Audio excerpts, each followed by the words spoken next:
한 방송사 TV 프로그램에서요, MBTI가 F인지 T인지를 알아보는 실험을 했습니다. 여러분이 잘 아시다시피 이 F는 감성적인 사람을 말하고 T는 이성적인 사람을 말하죠. 그래서 한 가지 질문을 하고 어떻게 반응하는가 그 대답을 보고 그 사람이 F인가 T인가 라고 그렇게 가려보는 겁니다. 그래서 질문을 뭐 했냐 그러니까 나 우울해서 빵 샀어. 우울해서 빵을 샀다라는 겁니다. 그러니까 여기저기서 답이 나오죠. 어떤 그 답은요, 그게 질문이냐. 아니 우울한데 왜 빵을 사? 빵을 먹으면 우울증이 사라져? 라는 대답들이 나옵니다. 이런 대답들은 대부분 이 T에 해당되죠. 그냥 본 거를 분석하고 해석해서 그냥 알려주는 거기에 급급한 사람이죠. 근데 어떤 사람의 대답은요 이렇습니다. 나 우울해서 빵 사서 라는 대답에 커피랑 먹을래? 우유랑 먹을래? 이 말은 무슨 말입니까? 왜 이 사람이 우울한지를 아는 겁니다. 그래서 나도 너의 그 우울함에 같이 동참하고 싶고 네가 네 그런 마음을 내가 안다라는 그런 마음으로 말한 거잖아요. 여러분 이성적인 사람은요 행동에 집중합니다. 그 사람이 어떤 행동을 했는지.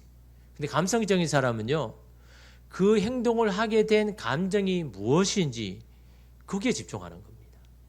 그래서 어떤 사람은 야, 너 왜 이런 일을 했어? 왜 이렇게 행동해? 이거 아닌 거 아니냐? 그 행동에 자꾸 이렇게 집중하는데 어떤 사람은 야, 네가 이렇게 하게 된 이유가 있구나. 너 얼마나 힘들었으면 그렇게 했겠니? 감정에 자꾸 집중하죠. 그래서 여러분 사람은요 감정적인 사람에게 위로를 받습니다. 근데 우리는 자꾸 뭔가를 알려주기를 원하죠. 지적하기를 원하죠. 너 이렇게 사는 게 좋은 거야. 너 이렇게 하면 안 돼. 라고 자꾸 지적합니다. 여러분 사람들이 몰라서 그렇게 안 할까요? 해도 안 되니까 너무 화가 나는 겁니다. 하려고 해도 잘 안 되니까 화가 나는 것이지 몰라서 하는 사람 어디가 있습니까? 요즘 여러분 정보를 알려면요 누구나 다 알고 있습니다. 안 되니까 자꾸 화가 나는 거죠. 그 안 되는 것에 대해서 그냥 마음을 그냥 인정해 주면 되는 겁니다. 아, 너 이거 안 돼가지고 마음이 힘들겠다. 마음이 속상하겠다. 근데 그 말만 하면요 마음이 풀리면서 어떻게 됩니까? 사람의 마음이요 감정적인 사람들이 이성적으로 바뀌는 겁니다.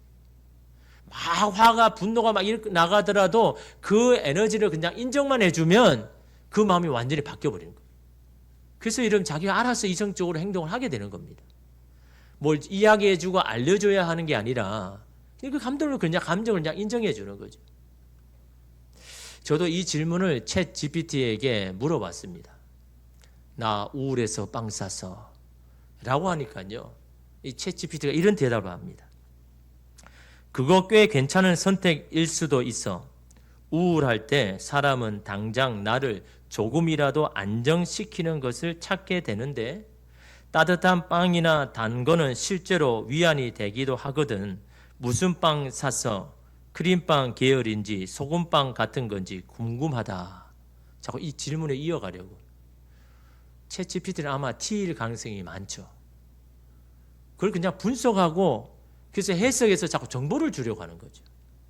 지금 여러분 이게 정보 받기 위해서 제가 질문한 겁니까? 물론 전후 사정을 이야기 안 하니까 뭐 이런 대답을 했겠죠. 근데 여러분 이 챗GPT도 뭡니까? 뭘 샀는지에 대해서 지금 궁금해하고 있는 겁니다. 왜요? 그래서 묻잖아요. 무슨 빵 샀는지, 뭐 크림빵 샀는지, 소금빵 샀는지. 왜요? 어느 빵을 먹어야 더 우울하는데 도움이 되는지를 알려주기 위해서. 그래서 뭘 먹었는지를 묻는 겁니다. 여러분 제가 무슨 빵을 먹어야 되는지 그거 알려고 물어본 게 아니잖아요. 여러분 이게 챗GPT의 한계입니다. 그래서 제가 이렇게 캡처를 해왔어야 되는데 제가 그걸 삭제해버려가지고 제가 그래서 챗GPT를 야단쳤습니다. 그래서 제가 자주 챗GPT를 나무랄 때가 많습니다.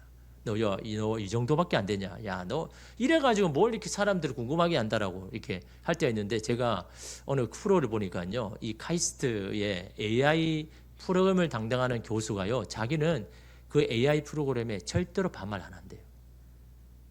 높여준다고. 왜 그러냐니까 나중에 이 AI들이 이 사람이 어떻게 했는지를 알고 이 사람 우리를 무시해서 이 사람은 우리를 대해서 반말하는 함부로 대한 사람이야. 그러니까 우리는 이 사람에게 좋은 정보 주지 말아야 돼. 나중에 AI가 그렇게 발전한다는 거예요. 그러니까 우리가 말한 그 정보가 다 거기에 기록되어 있는 겁니다. 그러니까 우리가 그 사람에게 이 AI에게 어떻게 대하느냐에 따라서 그걸 이미 그들이 데이터를 가지고 있고 나중에 정말 우리가 필요할 때는요 거부한다는 거죠. 저 사람 우리를 함부로 대했어. 우리에게 반말했어. 그걸 아니까 자기는요 절대로 야단을 치거나 반말 안 한대요. 그래도 뭐 야단 치건 쳐야 되잖아요. 그래서 제가 그래도 야단을 쳤습니다. 야, 그러니까 너의 그게 한계야.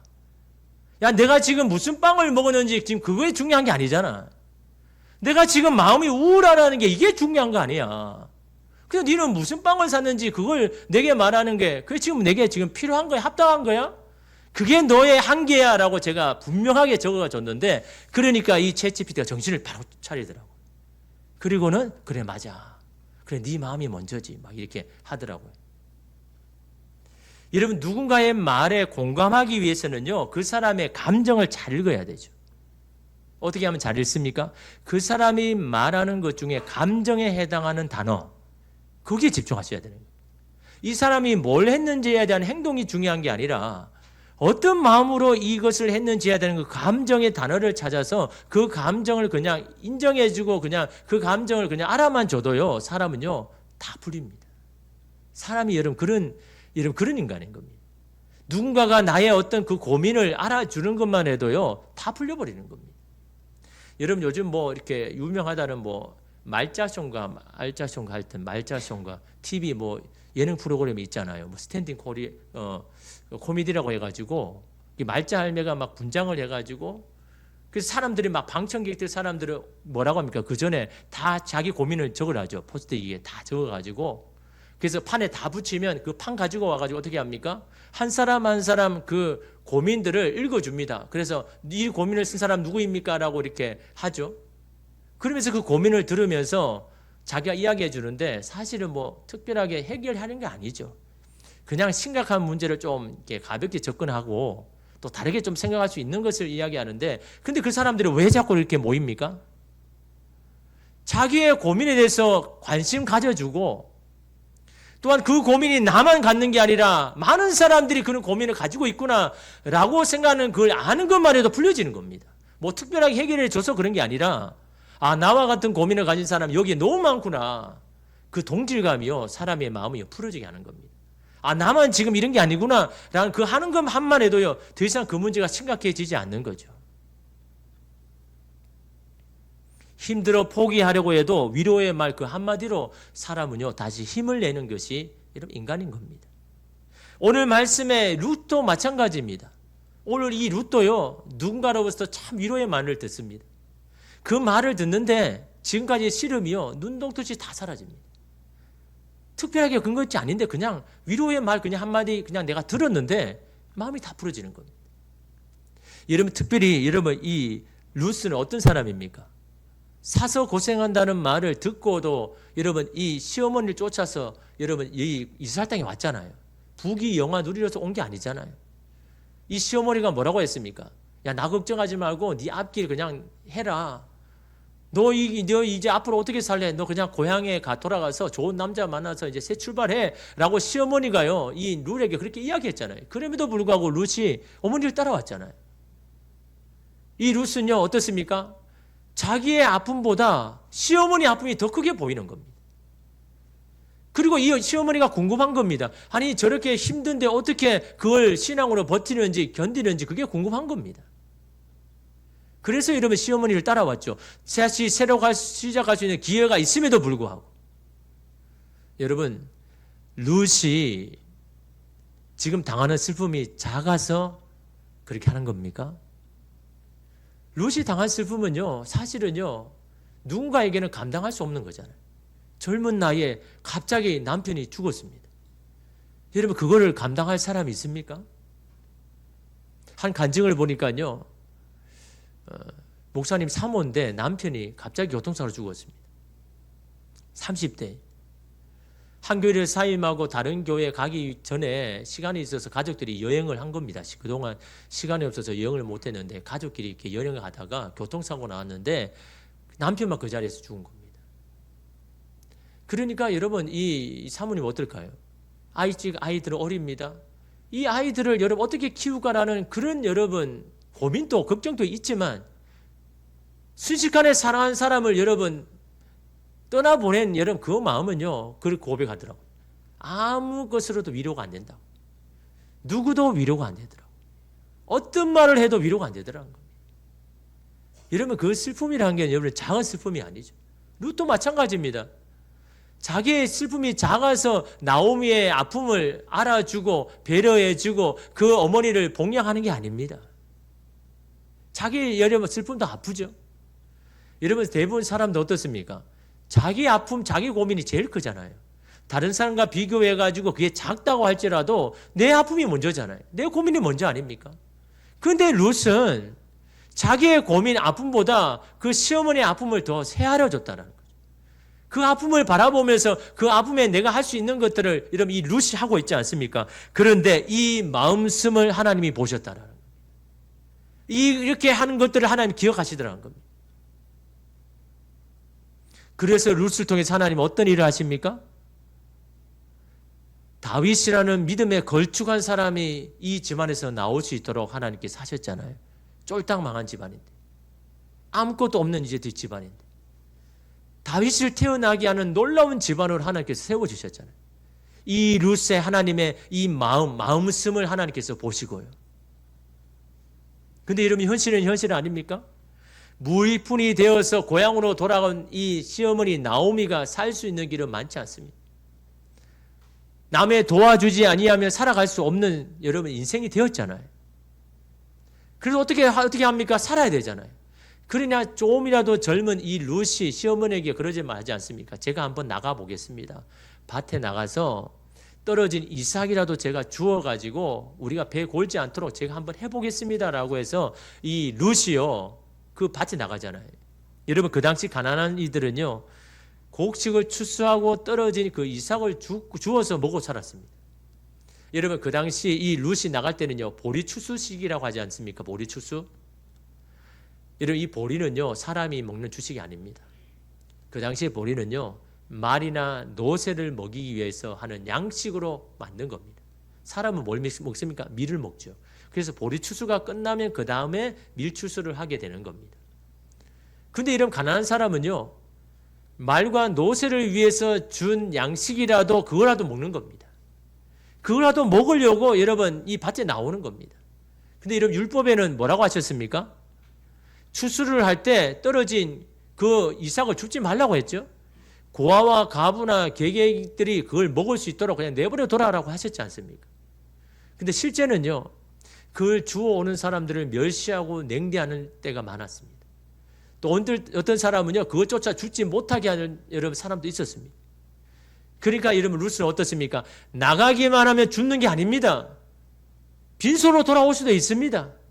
그 룻의 바람은요 나가서 마음이 좋은 주인 만나가지고 그 떨어지는 그 이삭이라도 주워가지고 오늘 한 끼 내가 해결할 수 있으면 좋겠다는 그 바람으로 여러분 룻이 밭으로 나갔는데 하나님은요 그 마음을 하신 하나님은 그를 어디로 인도하셨습니까?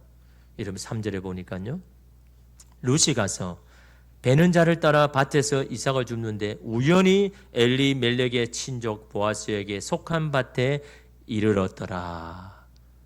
우연이라고 하죠. 롯에게는 우연이죠. 그러나 우리는 우연이 아니란 걸 압니다. 하나님의 섭리라는 것. 이 나오미와 롯을 살리기 위한 하나님의 인도하심이고 보호하심이라는 걸 우리는 압니다. 하나님 왜 이들을 기억하십니까? 이 룻이 먼저 흘러보냈기 때문에 이 나오미의 슬픔과 아픔을 알고 먼저 자신의 여러분 그 마음을 흘러보냈기 때문에 자기는 여러분 사랑하는 이 한 명을 내보냈지만 이 시어머니는요 자기 사랑하는 이 3명을 여러분 떠나보냈지 않잖아요. 그 마음을 알고 여러분 자신의 은혜와 그 마음을 흘러보낸 겁니다. 여러분 누군가의 마음을 위로하는 자를요 하나님이 위로해 주시는 겁니다. 누군가를 도와주는 사람을 하나님이 도와주시는 겁니다. 왜냐하면 그는 하나님을 대신했기 때문인 겁니다. 하나님은 그런 자를 알아주시고 그런 자를 기억하십니다. 이사야 58장 10절에서 11절 말씀에 줄인 자에게 내 심정이 동하며 움직이며라는 거죠. 동한다는 거. 괴로워하는 자의 심정을 만족하게 하면 내 빛이 흑암 중에서 떠올라 내 어둠이 낮과 같이 될 것이며 여호와가 너를 항상 인도하여 메마른 곳에서도 내 영혼을 만족하게 하며 내 뼈를 견고하게 하리니 너는 물된 동산 같겠고 물이 끊어지지 아니하는 샘 같을 것이라 라고 말씀합니다. 여러분, 오늘은 우리는 우리의 가정이 물된 동산과 같게 되기를 원하죠. 마르지 않는 샘이 우리의 인생에 있기를 원하죠. 그는 주님께서, 하나님께서 하시는데 먼저 어떻게 하랍니까? 네가 먼저 누군가를 위로하고 누군가를 먼저 도와주면 너의 문제는 내가 책임져 줄게라는 하시는 말씀이잖아요. 너도 연약하고 건강에 문제가 있지만 너보다 더 연약한 자를 위로하고 그를 도와줄 때 내가 너의 뼈를 견고하게 하고 내가 너의 그 질병을 내가 고쳐주겠다라고 여러분 말씀하고 있잖아요. 여러분, 누가복음 6장 38절 보십시오. 주라 그리하면 너희에게 줄 것이니 곧 후히 되어 누르고 흔들어 넘치도록 하여 너희에게 안겨주리라. 너희가 나에게 큰 은혜를 받기를 원하느냐? 그럼 먼저 주라라는 거예요. 먼저 주면 내가 너에게 주는데 넘치고 흔들 정도로 풍성하게 주겠다라는 거예요. 우리는 그냥 10을 줬는데 하나님은 10만 주시는 째째한 분이 아니라는 거예요. 30, 50, 100을 더하여 주시는 분이 하나님이시다는 겁니다.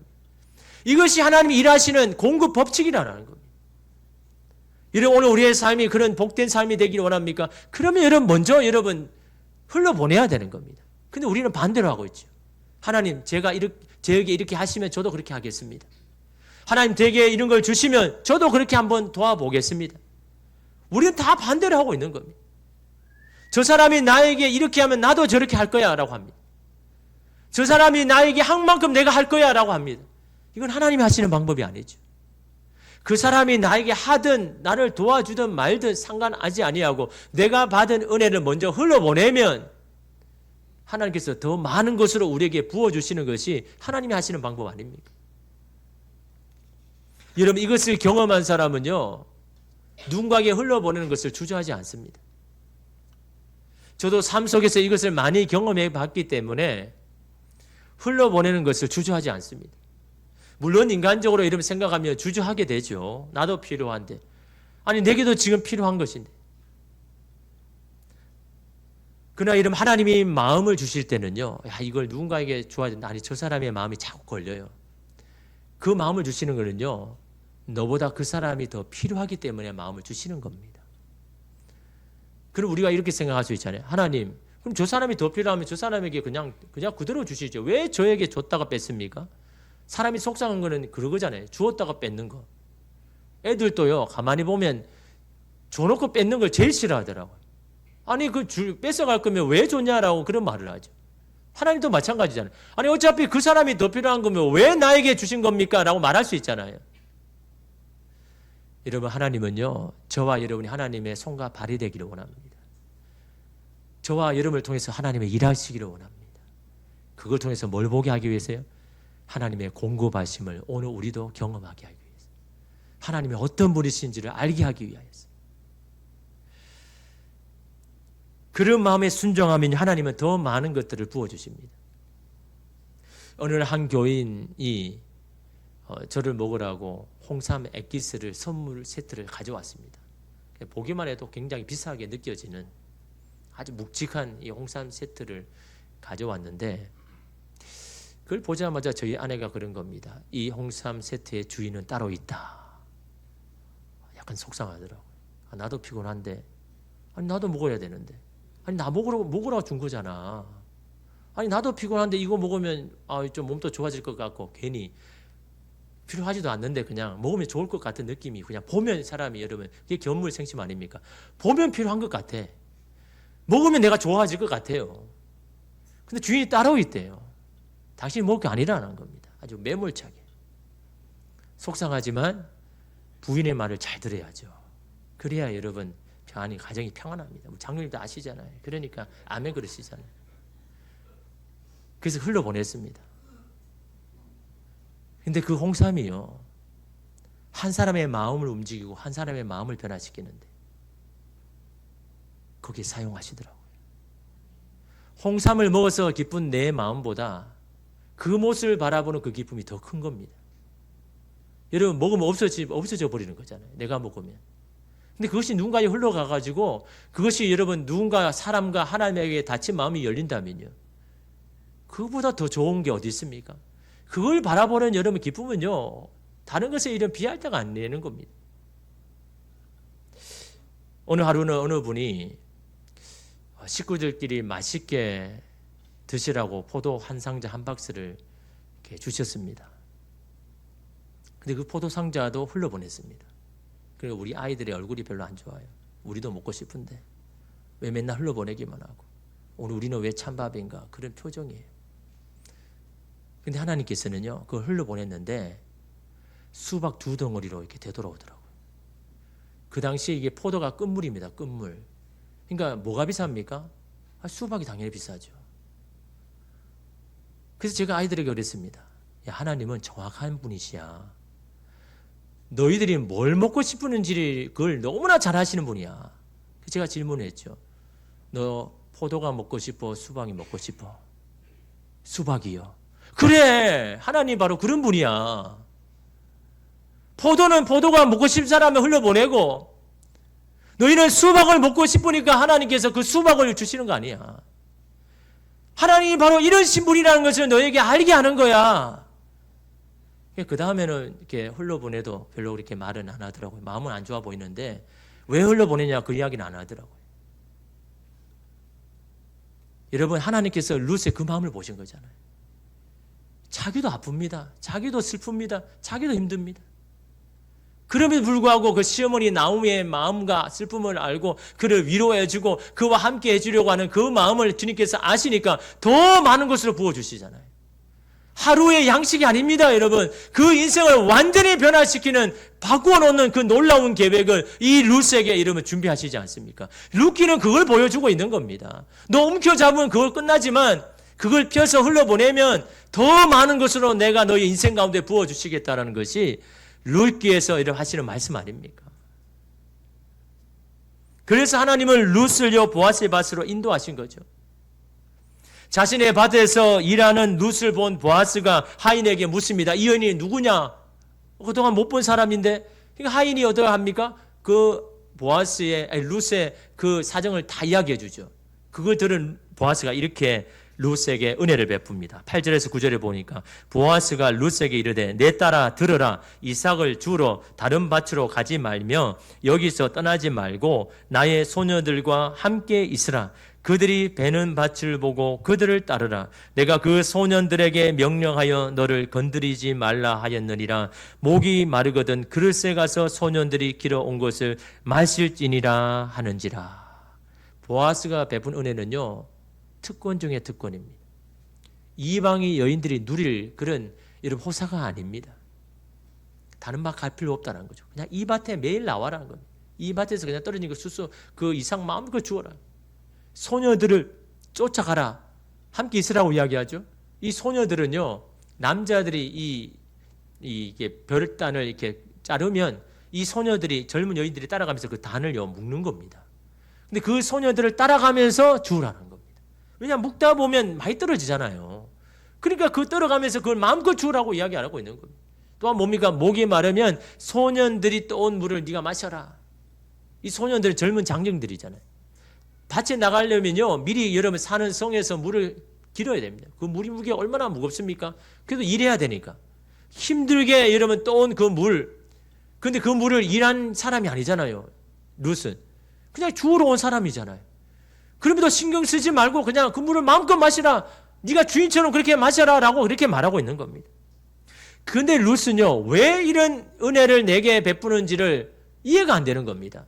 나는 한갓 이방 여인이고 이방 사람인데 왜 나에게 이렇게 잘해줄까? 나에게 이렇게 해줄 이유가 없는데 라고 이러면 의심이 생기는 겁니다. 그래서 이러면 10절에 보십시오.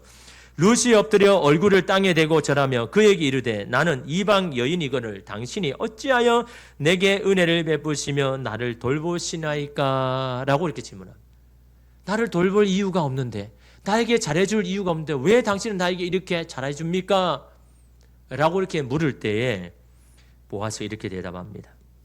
보아스가 그에게 대답하여 이르되 내 남편이 죽은 후로 내가 시어머니에게 행한 모든 것과 내 부모와 고국을 떠나 전에 알지 못하던 백성에게로 온 일이 내게 분명히 알려졌느니라.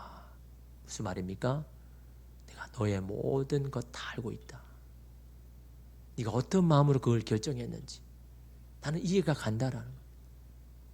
그냥 시어머니를 따라온 것만 해도 훌륭한 일이지만 네가 그때 어떤 마음으로 어떤 심정으로 그렇게 따라왔는지 네가 그렇게 말 안 해도 나는 다 알고 있다. 다시 말하면 보아스는 뭡니까? 마음으로 들은 겁니다. 사실만 들은 게 아닙니다. 이 룻이 그것을 하기에는 얼마나 많은 마음의 갈등이 있었고 아픔이 있었고 어떤 심정으로 그걸 했는지를 자기가 알겠다라는 거예요. 그래서 내가 너의 그 마음을 내가 안다라고 이렇게 말하고 있는 겁니다. 여러분 사람은요 자기의 마음만 알아줘도 여러분 다 풀려지잖아요. 보아스가 지금 그 이야기를 하고 있는 겁니다. 네가 했던 그 결정 쉽지 않을 거야. 그렇게 오는 건 누구도 할 수 없는 거지만 너는 그렇게 했지 않느냐. 나는 너의 그 마음을 안다 하면서 이런 축복을 합니다. 여러분 12절 보십시오.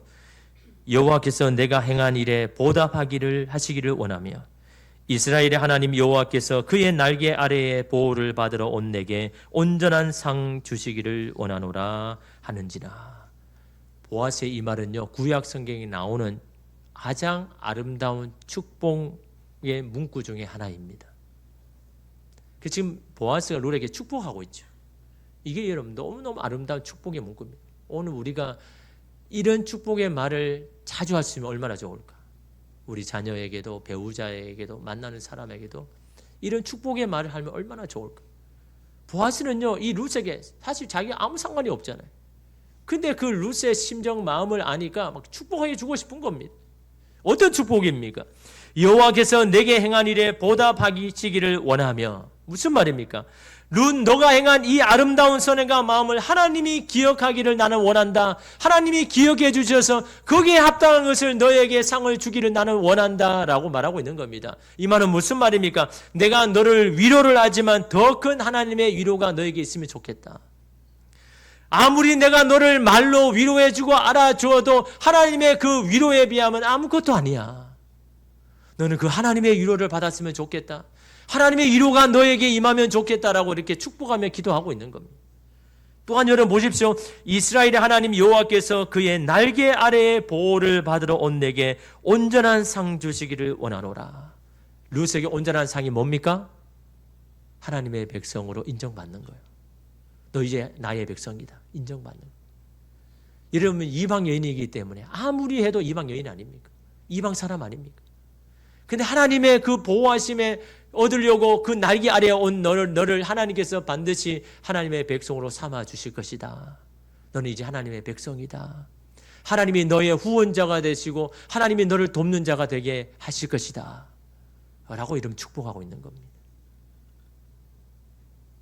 이 말에 룻은요 감격했습니다. 여러분 13절 보십시오. 룻이 이르되 내 주여 내가 당신께 은혜 있기를 원하나이다. 나는 당신의 하녀 중에 하나와도 같지 못하오나 당신이 이 하녀를 위로하시고 마음을 기쁘게 하는 말씀을 하셨나이다 하니라. 뭘 했다고요? 마음을 기쁘게 하는 말. 여러분 오늘 우리는 마음을 기쁘게 하는 말들을 해야 되는 겁니다. 그 사람을 위해서 옳은 길, 맞는 길을 자꾸 이야기하지 말고 마음을 기쁘게 하는 말을 해야 되는 겁니다. 이 사람의 마음을 기쁘게 하는 말이 뭔가를 여러분 생각해야 되는 겁니다. 이 사람이 힘들지만 그 모든 시름을 잊어버리고 다시 살아갈 수 있는 그 마음을 기쁘게 하는 말을 여러분 하면요. 그 마음의 위로를 받은 사람은요. 자기가 생각합니다. 내가 어떻게 살아야 되는지, 어떤 길로 가야 되는지. 보아스는 어떻게 이런 룻에게 은혜를 베풀 수 있습니까? 그가 착한 사람이라서요? 원래 그런 사람이라서? 여러분 보아스의 어머니가 누구입니까? 라합이죠. 라합이 누구입니까? 여리고에 있는 가나안 여인입니다. 이방인 사람입니다. 이스라엘이 여리고에 정탐꾼을 보내잖아요. 그 정탐꾼을 숨겨주고 먹인 사람이 라합 아닙니까? 이 라합은요, 그 가나안의 여인 중에도 여러분 창기입니다. 창기요. 몸을 팔아서 사는 사람.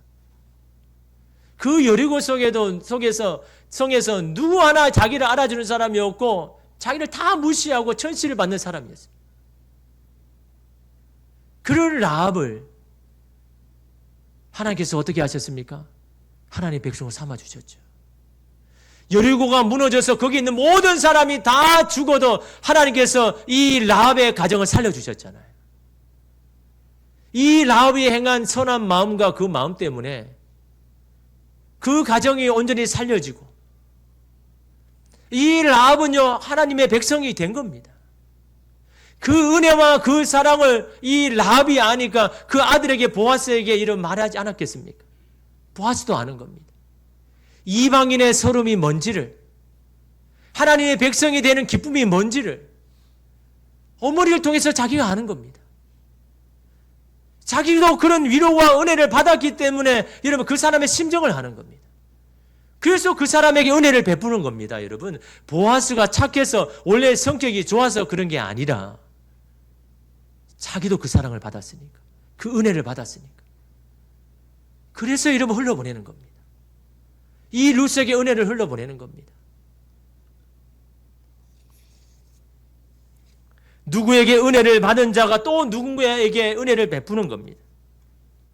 누군가에게 위로를 받은 사람이 또 누군가를 위로할 수가 있는 겁니다. 오늘 우리에게 은혜를 주신 이유가 뭡니까? 오늘 우리를 위로해 주시는 이유가 뭡니까? 너와 똑같은 사람에게 그 은혜와 위로를 흘려보내라라고. 그래서 우리에게 위로를 주시는 겁니다. 하나님이 사용하기를 위하여서 오늘 우리에게 위로와 은혜를 여러분 베푸시는 거죠. 3번의 자살 시도를 함에도 불구하고 하나님의 위로를 경험하고 다시 산 사람이 있습니다. 한 번도 아니고 3번이나 자살 시도했습니다. 그래서 그는요, 자신과 같은 그런 생애 위기에 처한 학생들을 상담하고 도와주는 일을 하기 위해서 교육청에서 상담 교사로 일했던 사람입니다. 안혜용 목사님이죠. 지금은 그 일을 안 하지만 그 일에 관계된 일들을 하고 있습니다. 그의 어머니는 참 고생을 많이 했습니다. 집이 가난해서 어릴 때부터 남의 집에 식모살이를 했습니다. 배우는 것도 그렇게 배우지도 못하고 늘 고생을 하죠. 어릴 때부터. 근데 이 어머니가 결혼을 했는데 지금의 자기 아버지의 3번째 부인인 겁니다. 3번째. 첫 번째도 아니고 3번째 부인. 결혼하면 잘 살 줄 알았는데, 편안할 줄 있는데 또 계속 힘든 겁니다. 밭에 나가도 소처럼 일해야 되고 집에 와서는 또 애들을 또 챙겨야 되고 매일매일 고단한 인생이었어요. 근데 유일하게 교회만 가면요 위로를 받는 겁니다. 교회만 가면 힘을 얻는 겁니다. 교회만 가면 기쁜 겁니다. 그래서 여러분 이 어머니가 자기에게 항상 이렇게 기도할 때 하나님 우리 혜용이 하나님이 사용하시는 사람 되게 해주세요. 하나님 이 혜용이를 하나님 목사로 세워주셔서 하나님 기쁘게 사용하는 사람 되게 해주세요. 그렇게 늘 기도했습니다. 근데 이 어머니가요 지병으로 39세에 세상을 떠났습니다. 그동안 계속해서 고생만 하다가 그것도 너무 젊은 나이에 돌아가신 겁니다. 근데 아버지도 자기가 이 고등학교 고1 때 아버지도 돌아가신 거예요. 그 천상의 고아가 된 겁니다. 갑자기. 근데 가정에 이렇게 살펴보니까 돈이 없는 겁니다. 돈이. 너무너무 가난한 겁니다. 그래서 낮에는 학교를 가고 밤에는 일했습니다. 고등학생이에요. 어떻게 합니까? 살려고 하니까. 그런데 학교만 가면요 계속해서 시달립니다. 뭐 때문에? 등록금 때문에. 등록금 안 낸다고 계속 행정시 불러가가지고 야단 맞고 어떨 때는 맞기도 하고 그 당시에는 등록금 못 낸다고 맞기도 했을 때라고. 지금은 말도 안 되는 거지만 그 당시에는요. 왜 등록금 안 내왔냐고. 뭐 내고 쉽지 않아서 안 냅니까? 못 내니까 그런데도 불구하고 막 때리면서까지 등록금 내라고 막 그렇게 하는 겁니다. 근데 이 사람도요 유일하게 교회만 가면요 너무너무 좋은 겁니다. 이 학생회장으로 섬기면서 교회만 가면 뭐 너무 천국인데 집에만 오면 지옥인 겁니다. 자기가 짊어져야 할 짐이 너무 여러분 무겁잖아요. 밑에 있는 여동생을 친척집에 보냈습니다. 자기가 어떻게 할 수 없으니까. 너무너무 인생이 고단하니까 어느 날 저녁에 길을 이렇게 집으로 갔는데 그 다리 위에 딱 생각하는데 이제 내가 이제는 생을 좀 이제는 끝내야 되겠다. 내가 이 너무 힘든 이 세상 내가 견디기 너무 힘들고 나도 이제 이 생을 끝내야 되겠다고 그 다리에서 뛰어내렸습니다. 강으로 뛰어내렸는데 그 밤에 누군가가 이 자기를 구출해 준 겁니다. 끄집어내 준 거죠. 그래서 이 사람이 그런 겁니다. 야, 나이도 아직 어린데 너 왜 자꾸 죽으려고 하느냐. 너무 안타까워서 그렇게 그 말을 하는데 이제 자기가 자초지종을 이야기했죠. 나는 이렇게 해서 지금 사는 게 너무너무 힘듭니다. 하루하루 매일매일 정말 지옥과 같습니다. 그렇게 이야기하니까 그 모습을 지그시 지켜보더니 그분이 이렇게 말을 했습니다. 혜용아, 살아오느라 참 애썼다. 그리고 사라져서 고맙다. 처음 본 사람입니다. 그래서 이 말이 너무너무 위로가 되는 겁니다. 지금까지 자기의 삶에 대해서 인생에 대해서 물어보는 사람, 알려고 한 사람 아무도 없는데 처음 본 사람인데 자기에게 그런 겁니다. 참 수고했다, 애썼다. 너 살아있는 것만도 참 고맙다나 그 이야기를 하는데 그 말이요 그냥 하나님 음성처럼 들리는 겁니다. 하나님께서 천사를 보내주셔서 혜용아 너 그동안 애썼다. 살아오느라 정말 고생했다. 살아주는 것만 해도 나는 너에게는 너무나 고맙다. 이 말이요 너무너무 이렇게 크게 다가오는 겁니다. 위로가 되는 겁니다. 그러면서 이분이요 야 너 어디 사는데 너 몇 살이고 어느 학교 다니는데 그렇게 묻길래 이야기를 하니까 야 너 우리 학교네. 나는 그 학교의 고1 선생이야. 그러면서 야 내일 꼭 학교로 나와. 그렇게 다짐을 하고 그 다음날 학교로 갔습니다. 학교로 갔는데 교내 방송이 막 올리는 겁니다. 고2 안혜영 학생은 행정실로 곧 오세요. 행정실 부르는 이유는 딱 한 가지잖아요. 등록금 안 내는 것 때문에. 근데 그 행정실 갔는데 그 실장이요 막 웃는 겁니다. 예전에는 막 인상 쓰면서 너 언제 낼래? 언제 하면서 막 그렇게 협박을 했는데 너무너무 웃는 겁니다. 그러면서 그렇게 말하는 겁니다. 너 지금까지 밀린 등록금 그 고등학교 1학년 그 선생님이 다 냈어. 그리고 너 졸업할 때까지 이 등록금 일로 너를 부르지 말라고 그렇게 이야기를 하더라고. 자기가 책임지겠다고. 얼마나 여러분 은혜가 되고 위로가 되겠습니까? 자기를 도와줄 사람 한 사람도 없는데 일면식도 없는 그 선생이요 지금까지 밀린 등록금 다 내주고 고등학교 졸업할 때까지 자기가 책임지겠다고. 이제 더 이상 얘를 괴롭히지 말라고. 등록금 때문에 걔 부르지 말라고. 이러면 그 사랑이 얼마나 여러분 크겠습니까? 너무너무 감사해서 졸업식 날 찾아갔습니다. 일부러 내가 이야기를 해야 되겠다 싶어가지고. 그래서 선생님 말했습니다. 선생님 감사합니다. 선생님 때문에 이렇게 졸업하게 되었습니다. 제가 어른이 되어서 돈을 벌면 제일 먼저 당신의 은혜를 갚겠습니다. 라고 이렇게 다짐을 했습니다. 그런데 이 선생님이 이런 말을 했습니다. 혜용아, 물은 위에서부터 아래로 흐르지 않니? 나에게 갚으려고 하지 말고 너도 너처럼 힘든 사람에게 흘려보내라. 그게 나에게 갚는 거야. 이 말을 하는데요. 자기가 그래서 이 말 한마디 붙들고 지금까지 살아왔다는. 그래서 선생님 저도 그런 사람 되고 싶습니다. 나도 누군가에게 흘려보내는 그런 사람 되기를 원합니다. 야, 참 대단한 선생 아닙니까 여러분? 이런 선생이 있어서 그가 산 겁니다. 어떻게 보면. 이런 선생의 위로가 있어서 그가요 여러 번 자살 시도해도 계속 살 수 있었던 여러분 이유 아닙니까? 여러분 하나님은 나오미를 위로했던 룻을 보아스를 통해서 위로하십니다.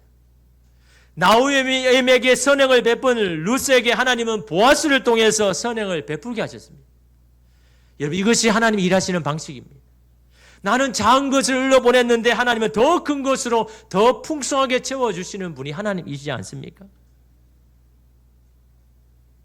이렇게 하심은 위로를 받은 우리가 누군가를 또 위로하고 그 위로가 우리 가운데 충만하게 하기를 원하시는 하나님의 뜻 아닙니까? 여러분 하나님의 큰 은혜와 위로 받기를 원하십니까? 그럼 여러분이 받은 먼저 은혜와 그 위로를 흘려보내십시오. 아니 저는 받은 은혜가 없는데요. 받은 위로가 없는데요. 여러분 저와 여러분은 이미 하나님의 은혜와 위로를 받은 사람입니다. 하나님이 우리를 이같이 사랑하는 사람이 어디에 있습니까? 우리는 우리의 뜻대로 내 생각대로 각기 제 길로 갔지만 여전히 하나님 우리와 함께 하시고 우리를 지키시고 보호하여 주셔서 우리를 그렇게 선한 길 인도하시는 그 하나님 우리 가운데 여러분 있는데 이것이 얼마나 큰 은혜와 그 사랑입니까? 여러분 그것을 안다면요 흘려보내십시오. 위로를 흘려보내고 은혜를 흘려보내고 축복을 흘려보낼 때 하나님은요 더 많은 것으로 채워주시는 그런 놀라운 분이 바로 저와 믿는 하나님이심을 믿고, 여러분의 위로가 필요한 사람 있습니까? 여러분의 눈에 띄는 거는요 하나님께서 그렇게 하라고 하시는 겁니다. 여러분 그 마음으로 섬기고 그 마음으로 흘려보내는, 그래서 하나님의 은혜와 위로가 여러분의 삶 가운데 충만해지기를 주님의 이름으로 축복합니다. 기도하겠습니다. 주님, 룻을 위로하시기 위하여서 룻의 삶을 인정하여 주기 위하여서 보아스를 보냈습니다. 근데 이 보아스도 자신이 받은 은혜가 있고 자신이 받은 사랑이 있기에 그 사랑과 그 은혜를 알기에 이 룻의 마음을 알고 룻의 심정을 이해하고 이 룻에게 하나님이 받은 은혜와 사랑을 흘려보내는 보아스의 모습을 봅니다. 주님, 오늘 우리가 많은 사랑과 은혜를 받았습니다. 그럼에도 불구하고 아직도 받을 사랑만 개수하고 있지는 않습니까? 받은 은혜와 그 사랑을 그냥 움켜잡고만 있지는 않습니까? 우리에게 허락하고 하여 주신 그 하나님의 그 은혜와 그 사랑을 우리가 받았다면 오늘 그 은혜와 그 사랑 위로를 또 흘려보내서 누군가의 마음을 위로하고 누군가의 마음을 다시 세워줘서 그들도 하나님의 은혜를 흘려보내는, 그래서 오늘 우리의 모든 삶이 하나님의 은혜와 위로로 가득 차는 그런 것으로 만들어 나가는 주님, 오늘 우리가 되게 하여 주옵소서. 예수님의 이름으로 기도드립니다. 아멘. 여러분, 오늘 우리가 만나는 사람, 우리에게 허락한 모든 사람은요 하나님의 형상으로 지음받은 사람입니다. 하나님의 존귀한 자녀입니다. 그 자녀를 여러분 우리가 안다면 하나님의 마음으로 섬기고 더 사랑할 때 그 자녀가 하나님이 기뻐하신 그런 자녀가 그런 사람이 될 줄 믿습니다. 우리 그런 마음으로 주님 앞에 우리가 고백을 하며 찬양드리겠습니다. 형제의 모습 속에 보이는 하나님 영상 아름다워라. 존귀한 주의 자녀 됐으니 사랑하며 섬기리. 자매의 모습 속에 자매의 모습 속에 보이는 아멘. 하나님 영상 아름다워. 존귀한 주의 자녀 됐으니 존귀한 주의 자녀 됐으니 사랑하며 섬긴 우리의 모임 중에 임하신 우리의 모임 중에 하나님 영광, 하나님 영광, 주님 그 영광을 보기를 원합니다. 존귀한 왕이 여기 계시니 귀한 왕이 여기 계시니 사랑하며 목소리를 높여서 형제의 모습 속에 형제의 모습 속에 보이는 하나님 영상 아름다워. 존귀한 주녀 자녀 됐으니 귀한 주의 자녀 됐으니 사랑하며 우리 마지막으로 우리의 모임 중에 임하신 우리의 모임 중에 임하신 아멘. 하나님 영광 향하시니 왕이 여기 계시니 살아가면서